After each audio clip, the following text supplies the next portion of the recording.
Мусульмане практикуют инбридинг. Это серьезная проблема. Я такого раньше не слышал, особенно среди иммигрантов в Британии, как пакистанцы в Лондоне. У них много проблем из-за инбридинга, ведь выборка еще меньше. Держитесь крепче. 70% пакистанцев инбридны. В Турции эта цифра от 25 до 30%. Больше мертворождений у иммигрантов. Примерно половина жителей арабского мира инбридны. Многие родители в шоке от этого. BBC выяснила, что 55% пакистанцев в Британии женаты на двоюродных. Ничего себе. BBC также обнаружила, что хотя пакистанцы составляют лишь 3-5%, в Британии они составили 30% детей с рецессивными заболеваниями и высокой детской смертностью. Депутат-лейборист призвал запретить браки между кузинами.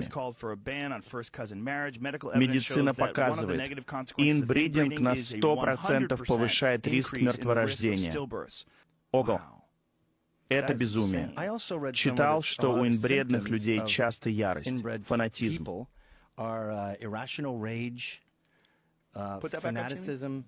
Прямо описание ИГИЛ. Тут пишут, если родители кузины, IQ падает на 10-16 пунктов. If one's parents or cousins, intelligence goes down 10 to 16 IQ points. Риск IQ ниже 70, критерий отсталости, так они пишут, растет на 400% у детей от браков кузинов. Повторю еще раз. Риск IQ ниже 70 растет на 400% у детей от браков кузинов. Боже мой, почему мы об этом не знаем? Людям не нравится правда. Исламофобия. Боятся, что их назовут исламофобами за обсуждение. Нас назовут исламофобами лишь за упоминание. Информация должна выйти наружу.